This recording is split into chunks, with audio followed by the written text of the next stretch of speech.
네, 코로나19 확진자 수가 6천 명을 넘었지만 일일 신규 확진자의 증가폭은 다소 주춤하는 모양새입니다. 하지만 대구의 지역에서의 집단 감염 사례들이 증가하면서 방역 당국은 긴장의 끈을 놓지 않고 있습니다. 네, 한편 정부가 어제 마스크 오보제를 비롯한 마스크 수급 안정화 대책을 내놨는데요. 마스크 대란을 막을 수 있을지 실효성을 두고 여전히 논란은 일고 있습니다. 이 관련 내용들 이형민 연세대 의대 진단검사의학과 교수와 함께 짚어보겠습니다. 네, 교수님 어서 오세요. 안녕하십니까. 네, 안녕하십니까. 네. 어제 정부가 내놓은 마스크 수급 안정 대책 그 이야기도 좀 하겠습니다. 워낙 국민들의 관심사니까요. 네. 예. 일단 핵심은 오브제 아니겠습니까? 맞습니다. 일단 뭐 주 또 매주 1인당 2매씩 가능한 그런 상황인데 일단 뭐 길거리에서 장시간 서 계시는 것 좀 막아보자. 거긴 또 감염 위험도 있고요. 네, 또 맞습니다. 공평하게 모든 국민들이 어느 정도 수준의 마스크를 받을 수 있게 해보자. 이런 취지인 것 같아요. 네, 맞습니다. 어떻게 보십니까? 잘 이게 좀 작용이 될 수 있으라고 보시는지요? 일단 제일 중요한 거는 근본적으로 생산량이 증산돼야 되는 것은 맞고요.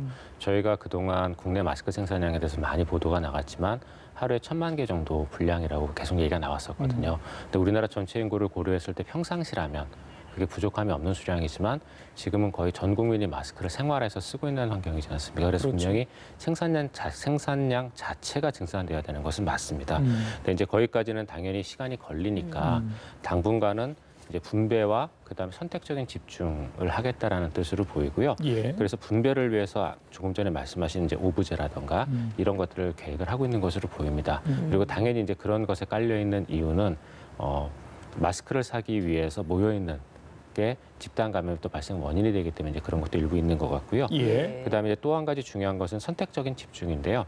당연히 마스크라고 부르는 이 물건은 이제 일반인들도 굉장히 필요로 하겠지만 사실 가장 필요한 거는 지금 의료진하고 그다음에 기침을 하고 계시는 환자분들이거든요.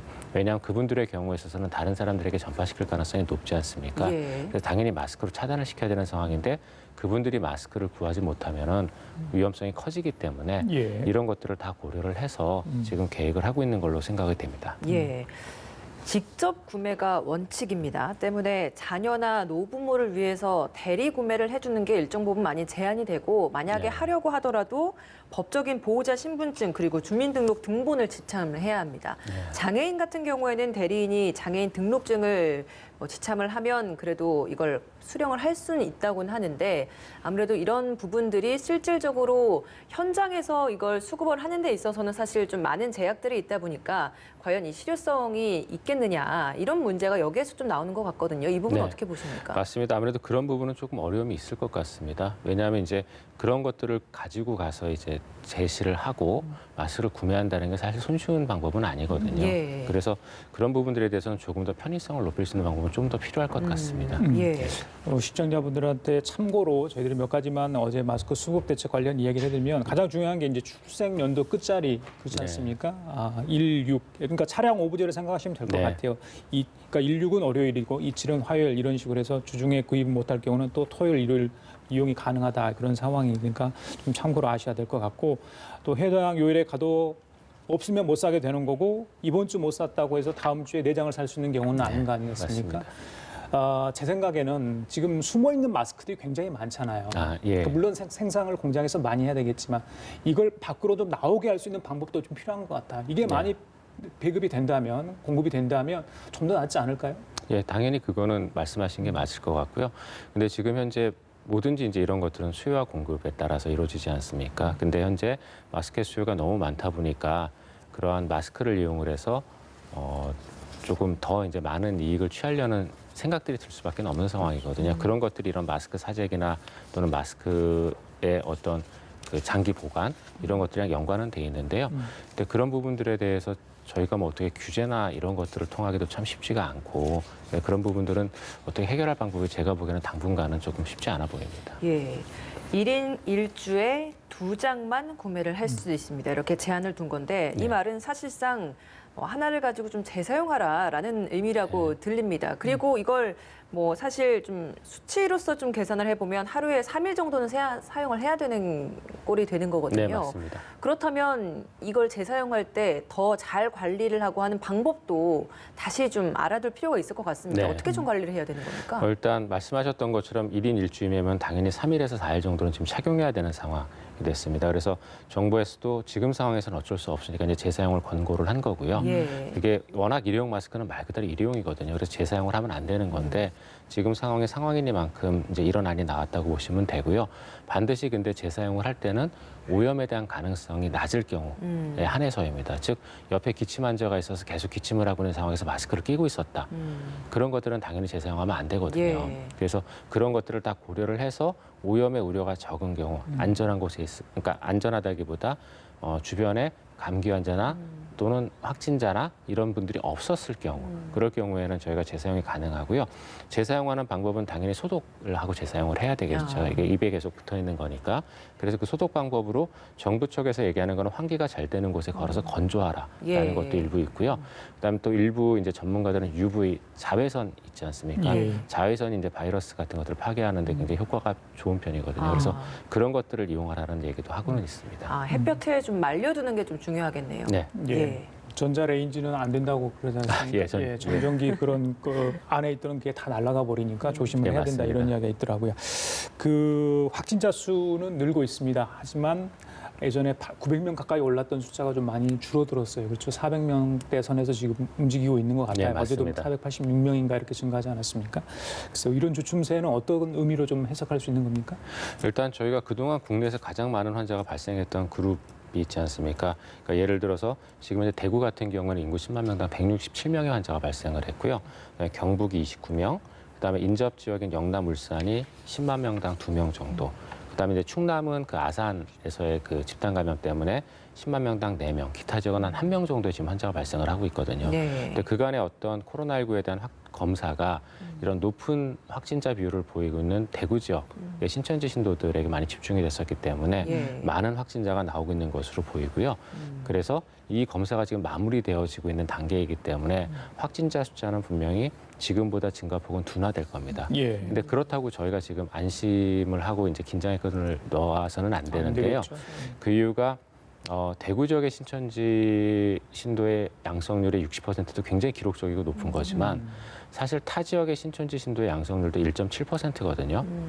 이거는 일반인들의 양성률에 비해서는 거의 한 10배 정도 높은 예. 상황입니다. 그리고 또 타 지역 같은 경우도 지역사회 그러니까 지역사회 감염의 어떤 만연까지는 아니지만 이제 시작은 된 상태이거든요. 그래서 지금 단계에서 타 지역에 대한 어떤 지역사회 감염을 어떻게 차단하느냐 이 여부가 굉장히 중요하고요. 그리고 또 아시는 지금까지 보고가 나왔던 것처럼 이 코로나19의 어떤 특징 때문에 한번 지역사회 감염이 생기면 그 주변에 집단 감염 형태로 나타나는 경우가 굉장히 많거든요. 예. 그래서 그런 것들을 고려했을 때 분명히 증가세는 둔화가 지금 되고 있고 이런 지금과 같은 폭발적인 어떤 확진자의 숫자에 저희가 이제 더 이상 겁먹을 필요는 없겠지만 그렇다고 저희가 안심을 해서 되는 단계는 아니고요. 예. 그다음에 이제 마지막으로 대구 지역은 이미 지역사회 감염이 진행이 되고 있습니다. 그렇기 때문에 대구 지역에서의 지역사회 감염을 어떻게 제어하느냐. 그다음에 다른 지역에서 이제 시작되어지고 있는 집단사회 감염을 그러니까 지역사회 감염을 어떻게 집단 감염으로 가지 않도록 차단하느냐의 문제가 향후 1, 2주 내에 코로나19의 확산세를 결정짓는 중요한 요인이 될 것 같습니다. 예, 그런 사례들이 지금 조금씩 다양한 타 지역들에서 좀 나오고 있기 때문에 네. 그 부분은 저희가 좀 잠시 후에 좀 더 구체적으로 좀 짚어보도록 하겠습니다. 완치자 숫자도 는 부분이 좀 주목이 됩니다. 현재 완치돼서 격리 해제된 환자가 88명입니다. 이게 최근 사이에 좀 급격하게 늘었는데 이게 완치 판정을 받는 기준이 좀 달라졌기 때문이다 이렇게 봐야 되는 겁니까? 일단 완치 판정 기준이 기존에는 코로나19에 대한 검사가 이제 2번 음성이 연달아 나오는 경우 저희가 이제 완치 판정을 했었거든요. 예. 근데 이제 코로나19에 대해서 지금 시행하고 있는 검사가 좀 많이 민감하게 지금 설정이 되어 있는 편이다 보니까 이게 끝에 가서 이렇게 양전과 음전을 반복하는 시기도 있고 그래서 저희가 그 격리 해제 시기를 결정하기가 사실 쉽지 않았던 측면들이 일부 있거든요. 예. 그런데 이제 거기에다가 더해서 지금 하나의 기준이 더 추가가 된 거거든요. 그 질병관리본부 쪽에서 그간 누적되어 있는 데이터를 분석을 해봤더니 14일 정도 이후로는 코로나19의 배출량이 굉장히 감소해서 거의 없더라라는 데이터를 확보를 했고 그래서 거기에다 이제 일주일의 시간을 더해서 21일이 지나 증상 발현이 하고 나서 21일이 지나면 그때부터는 코로나19 바이러스는 더 이상 배출되지 않기 때문에 예. 격리 해제를 해도 된다라는 기준을 설정을 새로 한 겁니다. 그래서 아마 이 두 가지 기준을 적용을 하다 보니까 조금 격리가 해제가 좀 더 많이 되는 측면도 있고요. 예. 그다음에 또 한 가지는 저희가 국내 코로나19 환자 확진이 폭발적으로 증가한 게 2월 18일 날 31번째 환자가 진단되고 나서거든요. 예. 근데 이제 지금 시점이 딱 고 31번째 환자 진단되고 나서 2주가 넘어가서 3주째 돼가는 시점이라 그런 영향들도 일부 있을 것 같습니다. 예. 자, 분당 재생병원 관련해서 저희 현지 취재를 통해서 잠깐 상황을 들을 수 있었습니다만은 의료진과 또 환자들 8명이 지금 그 병원에서 감염이 된 거거든요. 네. 또 다른 병원도 마찬가지고 교회도 마찬가지고 이렇게 아까 잠깐 언급을 하셨습니다만 구체적으로 지금 소수의 어떤 소규모의 집단 감염이 계속 나타나고 있어요. 네, 어떻게 맞습니다. 보십니까? 당연히 그 집단 감염 발생은 저희가 주의를 해야 되는 부분이고요. 그게 이제 지역사회 감염부터 시작해서 의료기관 내로 들어오게 되면은 더더군다나 이제 분당재생병원 같은 이런 의료기관은 그 의료기관 안에 굉장히 면역력이 저하되어 있는 환자분들이 꽤 많지 않습니까? 그다음에 위험 요소를 갖고 있는 분들도 많고 그래서 그런 데 안으로 더 이상 저희가 침투하지 못하도록 이제 철저한 준비와 대비가 필요할 것 같고요. 그런데 이제 이런 의료기관도 중요하지만 사실 예. 저희가 더 걱정되는 부분은 요양병원 같은 곳들이거든요. 예. 왜냐하면은 현재 우리나라에 확보되어 있는 병상들이 대략 한 숫자가 한 80만 개 정도 되는데요. 그중에 27만 개 정도가 요양병원 병상입니다. 굉장히 많은 병상을 가지고 있고 네. 그다음에 그런 요양병원들은 대부분 다 500병상에서 1000병상 정도 되는 큰 병원들이 꽤 많거든요. 그런데 이러한 요양병원의 몇 가지 특징들이 있습니다. 첫 번째, 감염 관리가 되게 어렵습니다. 왜냐하면 그 요양병원의 운영 특성상 감염 관리를 하기 쉽지 않은 부분들이 분명히 있거든요. 그다음에 두 번째로는 이 요양병원이라고 부르는 시설은 단체 생활을 하고, 그러니까 집단 생활을 하는 곳이기 때문에 이런 코로나19처럼 감염력이 높은 질환이 한번 내부에 침입을 하게 되면은 굉장히 많은 환자가 발생할 수가 있습니다. 그래서 저희가 아까 그 요양원 같은 얘기도 이제 얘기가 나왔었지만, 봉화의 요양원도 얘기가 나왔지만 한번 그런 데에서 확진자가 한 명 나오기 시작을 하면은 굉장히 많은 숫자가 그 안에 있다라고 생각을 하고 접근을 해야 되거든요. 그러니까요. 그래서 이런 부분에서는 분명히 저희가 좀 주의를 하고 앞으로 좀 더 봐야 될 것 같습니다. 예, 그 경북 봉화 요양원 현재 지금 최초 2명의 확진에서 49명으로까지 네. 확진자가 나온 상황입니다. 아무래도 제2의 대남병원이 되지 않겠느냐라는 게 제일 먼저 이 소식을 듣는 사람들이 떠오르는 생각일 것 같습니다. 네. 일단은 이 부분에 있어서의 뭐 코호트 격리라고 할까요? 이런 것들을 진행을 하고 있다라고는 하는데 지금 이게 더 악화되지 않게 하기 위해서 좀 추가적으로 시급한 조치라고 한다면 좀 어떤 게 있겠습니까? 코호트 격리도 당연히 필요하고요. 그 다음에 이제 대남병원 때도 그랬었지만 저희가 요양병원은 결국은 완치가 안 되시는 분들이 장기간 요양하시는 곳들이거든요. 예. 그러다 보니까 요양병원에 계시는 분들의 굉장히 많은 숫자가 아마 고령이든가 아니면 기저질환을 가지고 계실 겁니다. 그렇죠. 그래서 그런 부분들에 대한 어떤 그 전반적인 그 위험 평가를 굉장히 빨리 선행을 해야 될 것 같고요. 그다음에 이분들의 상태가 안 좋아지거나 그럼 바로 이송할 수 있는 그러한 의료시설의 확보가 필요할 것 같습니다. 예, 참고로 뭐 어학원이나 동전 노래방, 뭐 일명 커윈 노래방 이렇게 네. 보면 그곳에서도 지금 확진자가 나왔어요. 네, 긴장의 끈을 놓쳐서는 안 될 것 같아요. 예, 맞습니다. 그 지역사회 감염이 만연까지는 아니지만 시작이라고 분명히 말씀을 드렸거든요. 그러면은 지금 현재 코로나19의 그 R0값, 그러니까 저희가 이제 전파력이라고 얘기를 하는데요. 그게 보통 한 명이 3명 정도는 기본적으로 가는 걸로는 돼 있거든요. 그리고 거기에 걸리는 시간, 2배가 되는데 걸리는 시간도 7일 정도밖에 안 되고, 그런데 이런 것들이 어떠한 사회 문화적인 요인과 합쳐지게 되면 굉장히 폭발적인 전파력을 가지는 거를 이미 저희가 대구 신천지를 통해서 확인을 했습니다. 아까 말씀드렸던 코인 노래방이나 학원 같은 경우도 특히 코인 노래방 같은 경우는 마이크를 돌려 쓰지 않습니까? 그렇죠. 마이크라는 건 바로 입에 대고 노래 부르는 거고 이거를 계속 돌려 쓰고 입에 대게 되면 그건 전파될 수밖에 없는, 거의 진짜 100% 전파될 수밖에 없는 환경이거든요. 예. 그래서 그런 것들을 저희가 분명히 고려를 해서 당분간은 이러한 감염이 더 이상 일어나지 않도록 아까 말씀드렸던 뭐 사회적 거리두기라든가 또는 개인 안전 수칙이라든가 이런 것들을 꼼꼼히 지키실 필요가 있습니다. 예. 그 신천지 대구교회 교인들에 대한 자가격리 해제가 오는 8일로 예정이 되어 있습니다.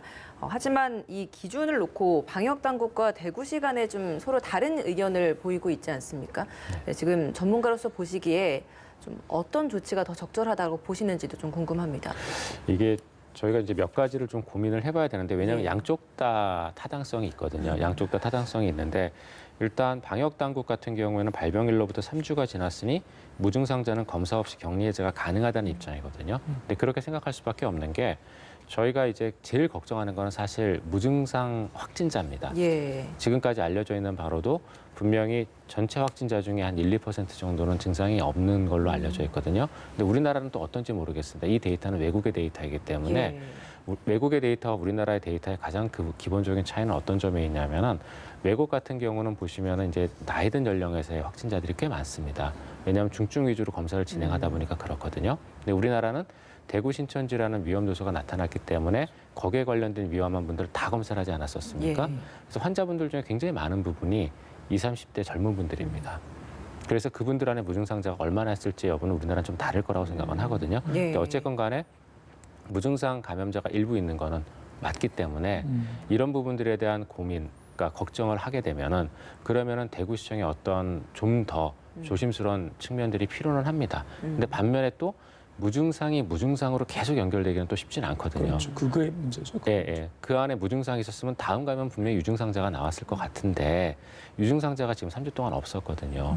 그거를 고려하면 또 방역 당국의 의견도 일부 받거든요. 그래서 지금 현재 제일 중요한 거는 그 자가격리되어 있던 그분들이 현재 그동안 어떠한 격리를 수행을 했고 그 안에서의 환자 발생이나 또는 증상 유무가 있었는지 없었는지 유무가 명확하게 판정이 된다면은 좀 어느 한쪽이 좀 더 맞다라고 말씀을 드릴 텐데 거기에 대한 지금 데이터가 없기 때문에 저도 양쪽 중에 어느 부분이 맞다라고 좀 말하기는 어려울 것 같습니다. 그 재확진된 70대 환자 있잖아요. 네. 그 환자 얘기 잠깐 하고 가겠습니다. 여성 환자인데 다시 입원을 해서 어제 퇴원을 했어요. 예. 5번을 검사를 했다고 그래요. 그래서 네. 다 음성이 나왔고 특히 마지막에는 뭐 내시경 검사까지 했다고 하는데 이건 더 정밀하게 좀 보자 이런 겁니까? 어떻습니까? 예, 그렇게 저희가 보시면 될 것 같고요. 근데 이제 이 환자 같은 경우에는 그 중앙임상회 쪽에서 검사 오류를 조사를 하겠다 뭐 이런 지금 얘기를 하시고 계시는데 지금 현재 저희가 검사 오류에 대해서 그 생각을 해보면 크게 이제 3가지 원인이 있다고 얘기를 합니다. 첫 번째는 검사 전 오류, 그다음에 검사 중의 오류, 검사 후에 보고 오류가 있는데 현재 지금 그 대부분의 주요 국가들에서 시행되고 있는 검사 같은 경우에는 대부분이 자동화되어 있는 경우가 많고 전산 보고되는 경우가 많거든요. 그렇죠. 그래서 저희 같은 경우도 검사 결과를 판독을 할 때 실제로 컴퓨터 모니터나 이런 것들을 보면서 지금 이제 코로나19 검사를 판독을 하고 있습니다. 그렇기 때문에 검사 중이나 검사 후의 오류는 지금은 거의 없는 상황이거든요. 그럼 대부분의 오류는 어디서 발생하느냐? 검사 전, 그러니까 한마디로 검체 쪽에서 발생하는 경우가 많습니다. 예. 그래서 그런 경우에는 저희가 그 검체 채취나 이런 것들을 조금 더 세밀하게 보고 그럴 부분들이 있기 때문에요. 지금 현재 이 환자 같은 경우에는 저희가 5차례 검사에서 모두 음성 판정을 받고 그다음에 퇴원을 했는데 이러한 것들이 분명히 검체나 이런 부분들에서 조금 일부 문제가 있지 않았나라는 생각을 조금 하고요. 왜냐하면은 이 5번이나 검사가 자동화된 검사가 음성이 나오기는 쉽지가 않은 상황이거든요. 그래서 그런 것들을 일단 첫 번째 가능성으로 조금 생각을 해볼 수가 있고요. 그다음에 이제 두 번째는 그 전에도 이제 몇 번을 말씀드렸었던 건데 바이러스가 그 거의 나아가는 시점이 되면은 저희가 검사할 수 있는 수준 아래로 내려가면서 예. 그러면서 이제 그 어느 정도 잠복하면서 천천히 떨어지는 시기가 생기거든요. 근데 그렇게 되면은 저희가 바이러스의 숫자가 굉장히 낮기 때문에 다른 사람에 대한 전파 가능성도 없고 검사에서도 음성으로 바뀌게 되는데요. 근데 그랬다고 하더라도 환자가 퇴원을 하고 나서 면역력이 나빠지는 그런 여러 가지 환경이나 요인들이 생기게 되면은 다시 완전히 없어지기 전에 올라오는 경우들이 일부 있습니다. 그래서 그런 것들일 가능성도 저희가 완전히 배제는 할 수가 없고 그리고 만약에 그런 경우라면은 저희가 한 가지 고려를 해야 되는 거는 현재 지금 의료기관에서 시행하고 있는 코로나19 검사는 굉장히 좀 민감하게 설정이 되어 있는 상황이거든요. 그런데 일각에서 이게 좀 너무 민감하니 이 민감도를 좀 낮춰야 되지 않냐라는 의견들이 좀 나왔는데 그러면 그렇게 낮추기는 조금 어려운 상황일 것 같습니다. 이런 사례들이 반복해서 나올 수도 예. 있거든요. 그래서 이 원인은 저희가 일단 규명은 해야 될 것 같은데요. 다양한 원인들을 고려를 해야 되기 때문에 조금 더 봐야 될 것 같습니다. 예. 그 중국에서 이번 코로나19의 변이가 확인이 됐다라는 주장이 있었습니다. 사실 이 변이가 확인이 되는 게 정말 공식화된다고 한다면 네. 이게 좀 굉장히 좀 큰 문제가 아닐까 싶거든요. 어떻게 보고 계십니까?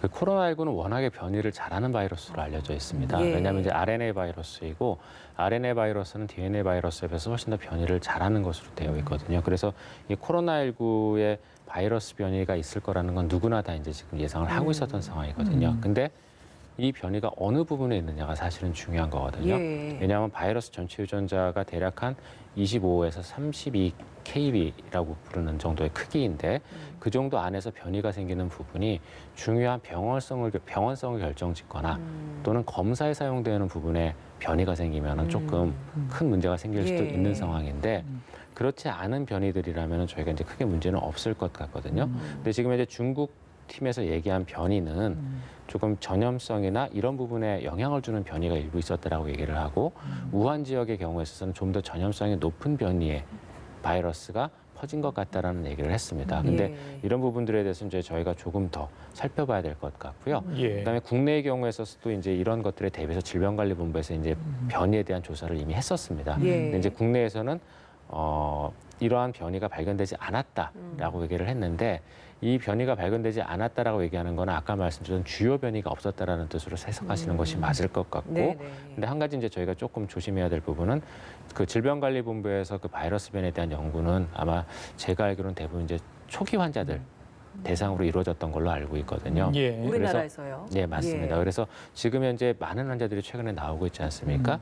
이 환자들에서 감염을 계속 세대를 넘어가면서 변이가 점점 누적되는 것이기 때문에 최근의 환자들은 어떤지에 대한 조사도 필요합니다. 지난번에 6명 했는데 그거 말고 또 한 번 더 해야 네, 되는 계속 정기적으로 더 해야 됩니다. 주기적으로.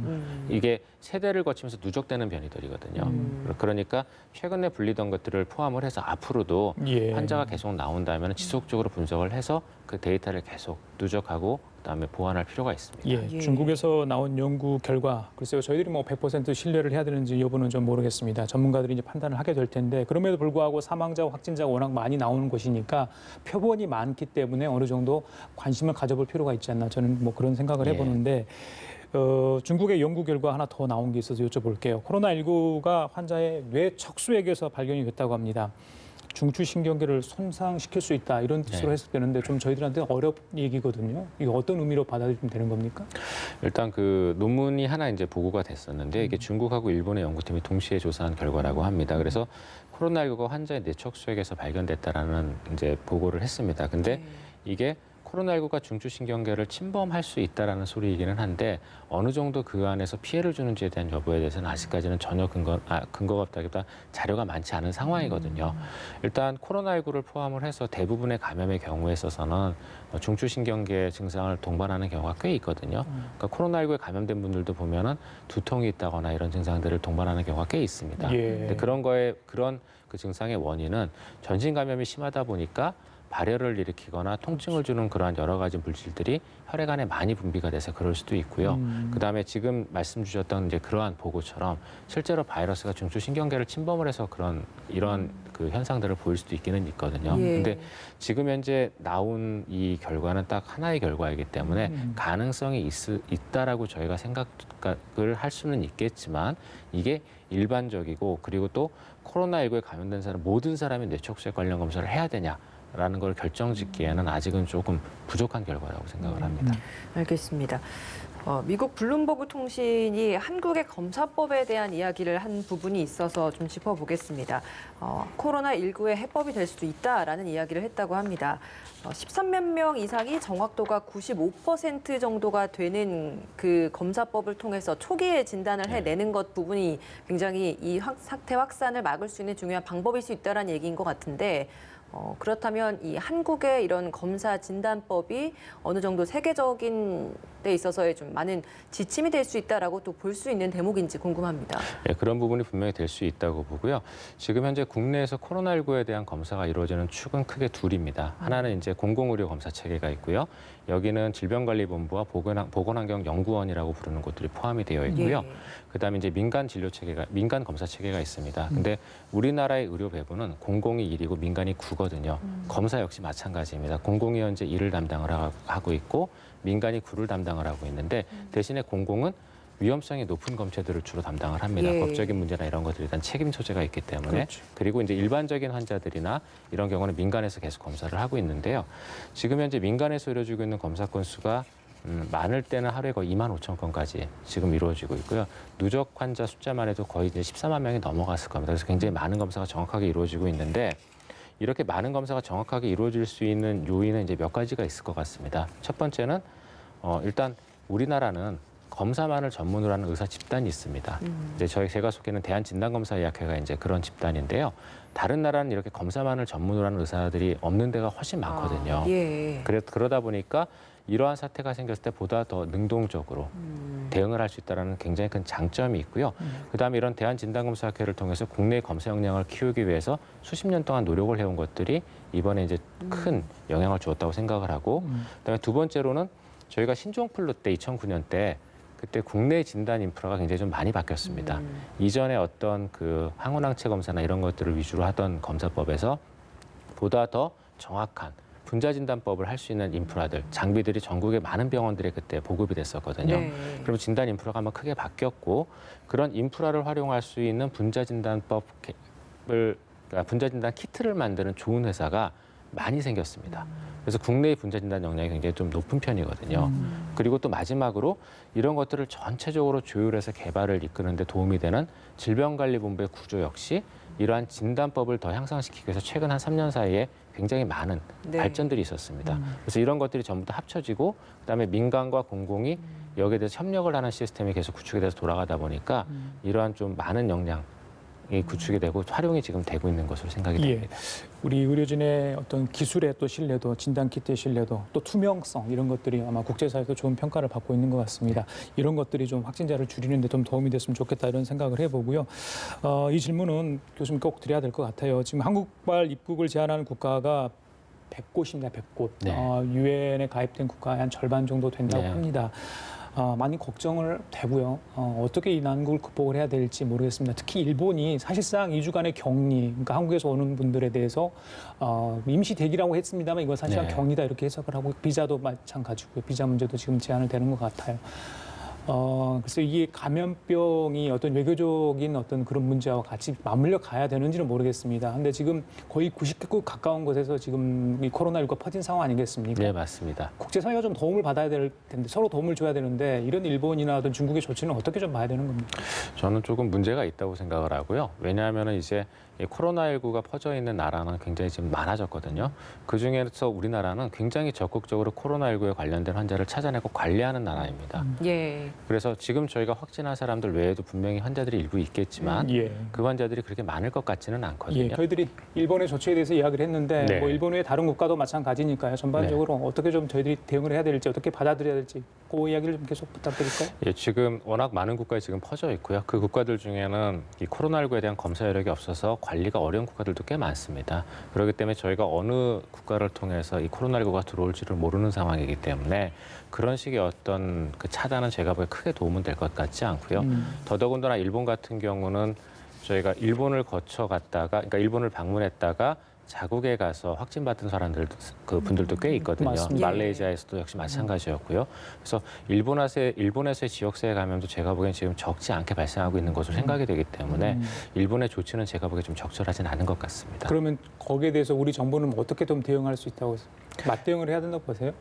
글쎄요, 그거는 뭐 제가 의사인 제가 판단할 문제는 아니겠지만서도 그냥 의학적인 관점에서 보게 된다면 현재 일본이 우리나라보다 확진자 검사를 거의 안 하는 거는 맞거든요. 그렇기 때문에 우리나라가 이 정도의 지금 환자가 발생했다면 일본도 꽤 많은 지역사회 감염이 있을 건데 거기에 대한 위험성을 고려를 했을 때 어떻게 보면 우리나라가 진짜 일본에서 들어오는 분들에 대해서 조치가 필요한 시점이 아닐까라는 생각도 조금 들거든요. 예. 일반인들을 대상으로 해서 보게 되면요. 그래서 그런 것들을 좀 고려를 해서 판단을 해야 될 것 같습니다. 알겠습니다. 네. 지금까지 이영민 연세대 의대 진단검사학과 교수와 함께했습니다. 오늘 말씀 잘 들었습니다. 네, 고맙습니다. 감사합니다. 예.